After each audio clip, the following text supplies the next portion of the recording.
Mister Marta Carluccio, tecnico dell'Audace, qui al termine della finale di Coppa Italia femminile di calcio a 5. Mister, per l'Audace è arrivato un successo che l'anno scorso era sfuggito, lei invece è riuscita l'anno scorso con un'altra formazione a ottenere questo trofeo, una soddisfazione immensa, però quest'anno vincerlo in un derby. Soddisfazione immensa, è un gruppo stupendo, una società che mi ha dato un pieno appoggio fin da subito, quindi è una vittoria, non so nemmeno come descriverla, è una vittoria strepitosa questa delle ragazze.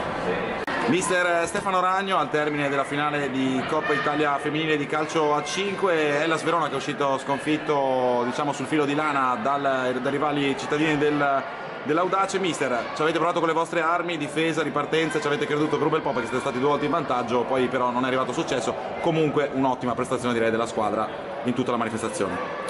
Un'ottima prestazione, sono fierissimo delle mie ragazze, hanno dato il cuore in questa partita, ci abbiamo creduto fino all'ultimo, alla fine è sfumata la vittoria, però nessuno ci dava a questo punto qualche mese fa, la squadra è cresciuta tantissimo e grazie al lavoro che tutte le settimane stiamo facendo, e questa partita io credo che sia una conferma che ci dice che possiamo fare molto bene in campionato.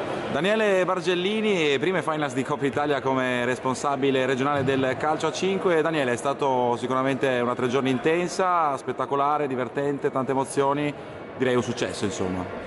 Sì, sono molto contento per tanti motivi, perché era il primo evento, perché c'è stato un grande seguito, perché ci sono tante persone a cui voglio bene, ex compagni, persone del comitato che mi stanno seguendo e mi stanno supportando, quindi veramente una grande spinta, la sento veramente non solo a livello operativo ma anche a livello emozionale.